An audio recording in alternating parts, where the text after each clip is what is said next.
बहुत साल पहले ऋषि विश्ववा नाम के एक महान तपस्वी थे। उनकी दूसरी पत्नी केकसी राक्षस कुल से थी। केकसी चाहती थी कि उनका पुत्र सबसे शक्तिशाली बने।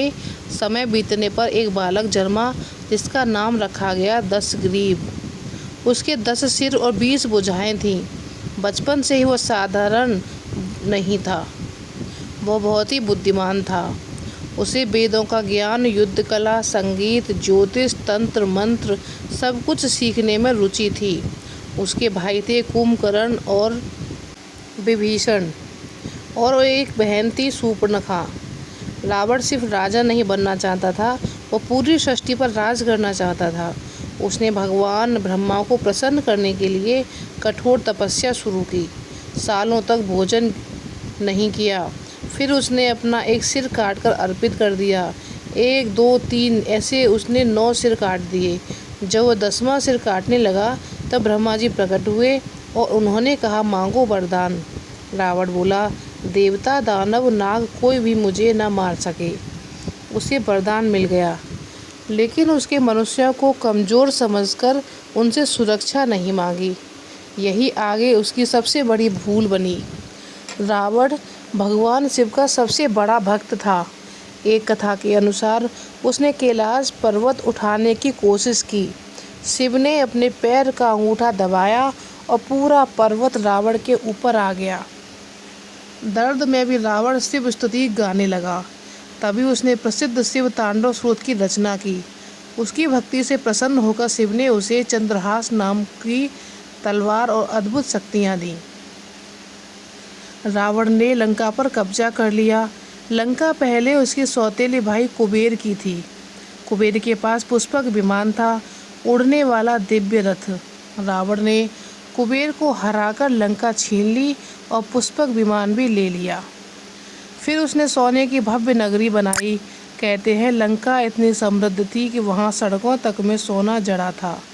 धीरे धीरे रावण को खुद सबसे महान समझने लगा।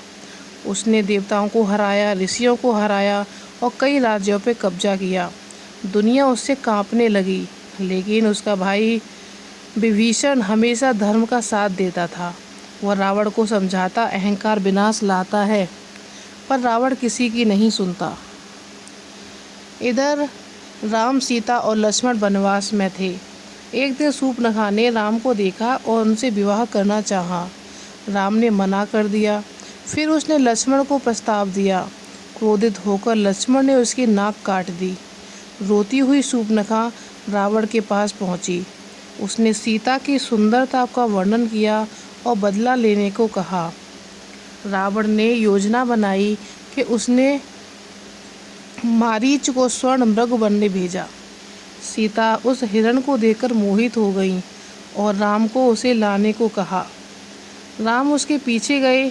सीता घबरा गई क्योंकि उन्होंने आवाज़ सुनी थी, हे लक्ष्मण मुझे बचाओ। सीता बहुत ज़्यादा घबरा गई। लक्ष्मण को भेज दिया उन्हें देखने के लिए। लक्ष्मण भी चले गए। तभी रावण साधु का रूप लेकर आए। जैसे ही सीता लक्ष्मण रेखा पार कर बाहर आई, रावण ने उनका अपहरण कर लिया।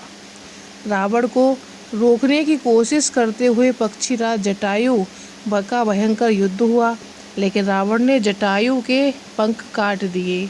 मरते समय जटायु ने राम को सारी बात बताई।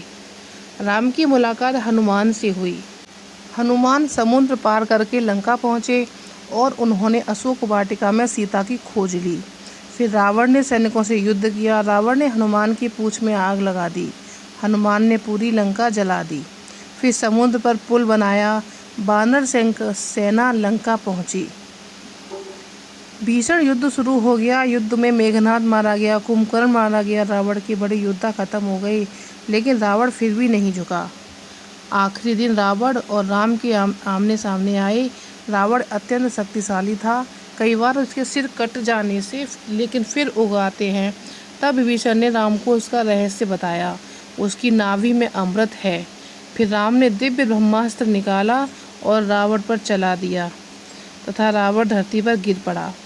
मरते समय राम ने लक्ष्मण से कहा, रावण महान विद्वान है, उससे ज्ञान लो। रावण ने कहा, शुभ कार्य कभी मत टालो, अहंकार विनाश लाता है। गलत इच्छाएं इंसान को अंधा बना देती हैं और फिर लंका का महान राजा समाप्त हो गया। रावण में ज्ञान था, शक्ति थी, भक्ति थी, लेकिन अहंकार, क्रोध और बदले की भावना भी थी, जिसने उसका विनाश कर दिया, उसे विनाश की तरफ धकेल दिया। ये थी आज की कहानी। आपको कैसी लगी हमें कमेंट बॉक्स में ज़रूर बताइएगा। पसंद आई हो तो हमारे चैनल को लाइक, शेयर और सब्सक्राइब जरूर करिएगा। आगे मिलेंगे आपको अपनी अगली रोमांचक कहानी में।